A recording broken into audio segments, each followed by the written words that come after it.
Hindu India and Muslim India must be separated.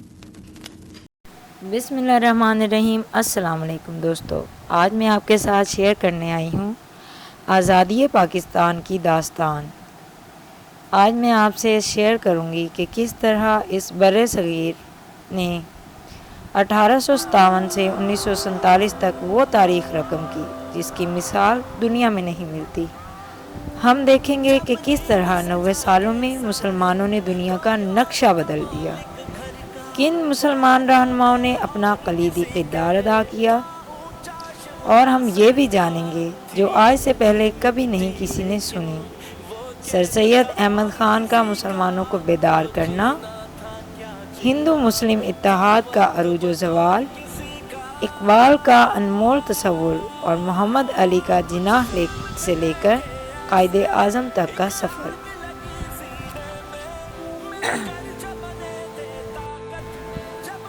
Lahore में रिक्कत आमेज़ मनाजिर और फिर तुलूए सुबह आज़ादी। मेरा मानना है कि तहरीक आज़ादी का आगाज़ 1857 में हुआ। इस कहानी के इस दौर के दो अहम किरदार थे, बहादुर शाह ज़फ़र और सर सैयद अहमद ख़ान। मगर इससे पहले हम आगे बढ़ें, एक बहुत ही दुख भरी बात आपसे शेयर करूंगी।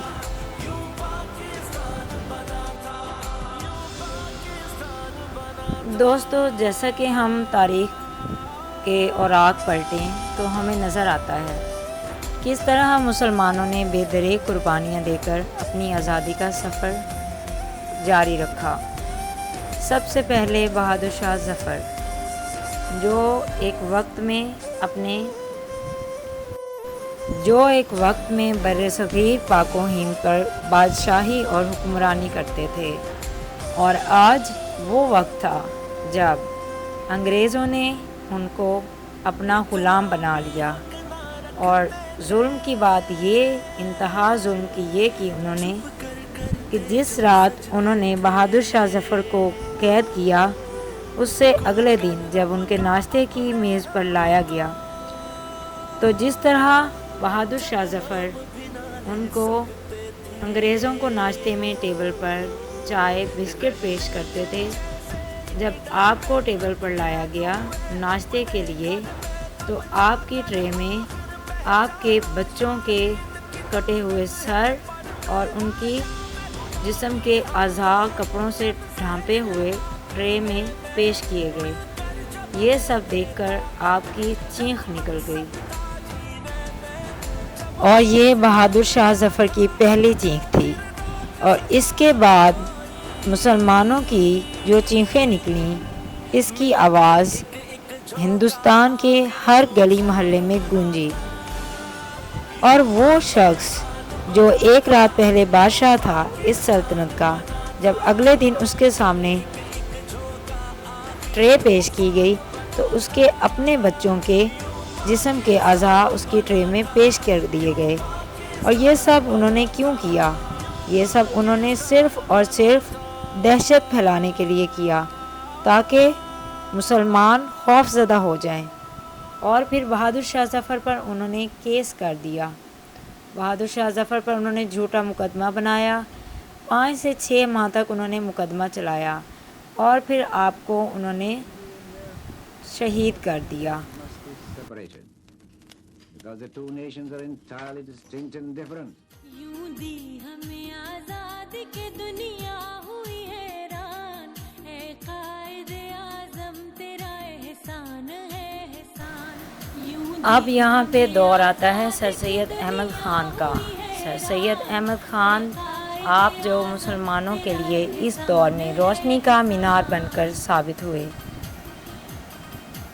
सर सैयद अहमद ख़ान ने अंग्रेज़ से मुतालबा किया कि मुसलमानों को वही हकूक़ और नौकरियां दें जो दूसरों को मिलती हैं। नहीं देंगे तो वही असबाब पैदा होंगे जो पहले बगावत वाले हुए। ना उनको मसावात देंगे तो वही परेशानियां फिर से लाहक होंगी और फिर से आज़ादी की तहरीक जोश पकड़ेगी। इससे पहले ये कॉन्सेप्ट ही नहीं है कि मुसलमानों को कोई अहमियत दी जाए। या उनके बारे में कोई हकूक़ मुरतब किए जाएं। इस सब के लिए भी तो कोई सोच चाहिए थी, जो सर सैयद अहमद ख़ान ने बेदार की, और आपने एक रिसाला निकाला, असबाब बगावत हिंद। इन्होंने सोचा कि मुसलमानों की अहमियत को नज़रअंदाज किया जा रहा है, ये तो बहुत गलत है और मुसलमान पीछे रह जाएंगे। इस पर आपने एक तहरीक चलाई, मुसलमान महमडन एजुकेशन की बुनियाद रखी। हर चाल पे चाहा तुझे दुश्मन ने हराना, मारा वो तूने दाव के दुश्मन भी। अब तालीम आम करने का तो इरादा कर लिया आपने, मगर मुसलमान मुआशी तौर पर इतने काबिल नहीं थे कि वो पैसे सारे जमा करके इदारे तामीर कर सकते, तो आपने इसका हल तलाश किया। आपने फरमाया कि जो मुसलमान अपने घरों में 3 वक्त का खाना तैयार करते हैं, तो हर बार खाना बनाने से पहले जो ख़वातीन आटा गूंदेंगी तो उसमें से 1 मुट्ठी आटा अलग कर लेंगी, और हर माह के आखिर में आप खुद जाते और वो आटा इकट्ठा करके लाते, और उसको ख़रीद कर उससे जो पैसे हासिल होते वो आप तालीमी अखराजात पूरे करते। और इस तरह आपने तालीमी मसाइल को हल करते हुए हर रुकावट को दूर किया और मुसलमानों को इस मैदान में सामने लेकर आए। आटा जमा करते और आप उसको बेचकर तालीमी अखराजात पूरे करते। इस तरह आपने मुसलमानों को तालीम के रास्ते पर नक्शा बदल के रख दिया एक अब हमने ठान ली कि अब हम अपनी अलग पार्टी बना कर रहेंगे। अब मसला दरपेश आया कि वायसराय के पास कौन जाएगा और कौन बात करेगा, क्योंकि मुसलमान लीडरशिप में पहले किसी के पास इतनी ताकत भी नहीं थी और किसी ने सोचा भी नहीं था। तो मोहसिनुल मुल्क के मदद से ये लीडरशिप की तरफ पैगाम भिजवाया गया और अपना वफद भेजा गया, जिन्होंने अपनी तकाज़े उनके सामने पेश किए, और सर आगा ख़ान ने अपना वफद लॉर्ड मिंटो के सामने लेकर अपना जो सारा था, जो अपनी डिमांड्स थी वो पेश की कि हमें अलग से इलेक्शंस में सीट्स चाहिए इस पर।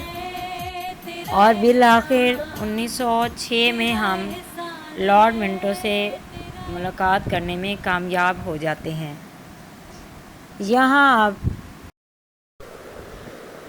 पर मसला था कि हिंदुओं ने नया कानून पास कर दिया कि इन्होंने मंदिरों में स्कूल बना दिए।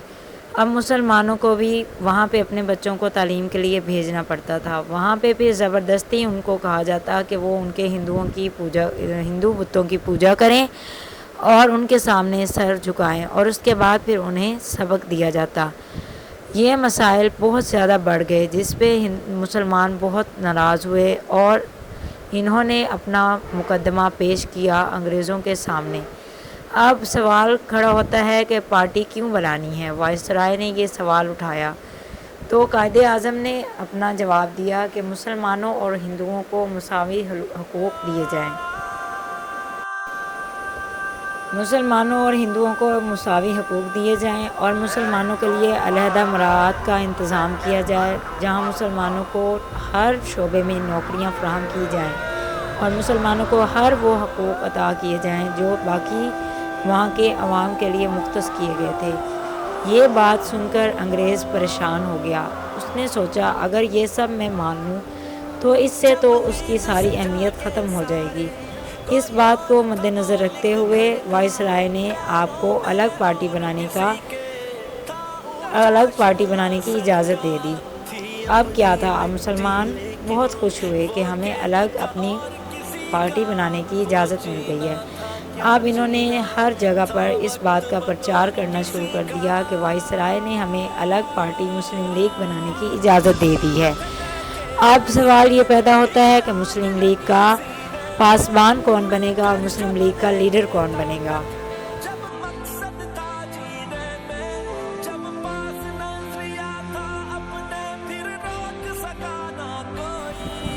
ताहम ये हुआ कि 1911 में बंगाल के पार्टीशन का जो इरादा था वो उन्होंने मुलतवी कर दिया।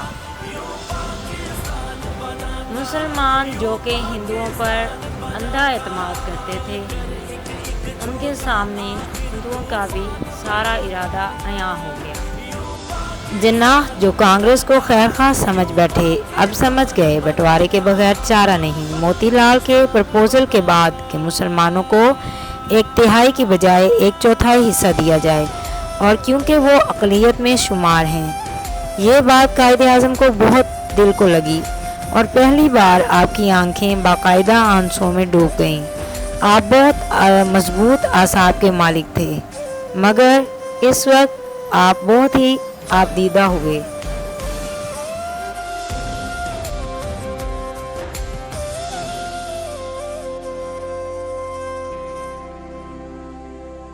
इतना भी हक ना रखते थे, चुप कर करते जब सजदे थे, खुल कर रब का अपने हम तो जब नाम भी ना ले सकते थे, रहते थे जैसे एक डर में जब कैद हुए अपने घर में, तब जाकर आखिर पहचाना शाहीन की ताकत है। आप इस वक्त छुट्टियाँ गुजारने जा रहे हैं इंग्लैंड, और इस सफ़र में मौलाना मोहम्मद अली जौहर भी जा रहे थे। तो आपने जिन्नाह को मनाया ताकि वो मुस्लिम लीग का हिस्सा बन जाएं। तो जिन्नाह साहब ने ये शर्त रखी कि ऑल इंडिया कंपनी से अपने मफादात ख़त्म कर दें तो मैं आ जाऊँगा। मौलाना मोहम्मद अली जौहर मान गए और आप इस वक्त पार्टी के अहम तरीन रुकन थे। तो जिन्नाह 1913 में मुस्लिम लीग का हिस्सा बन गए। बरसग़ीर के मुसलमान एक नारा जो अंग्रेज़ का एक लफ्ज़ नहीं जानते थे, अंग्रेज़ी का गो बैक साइमन, याद कर चुके थे।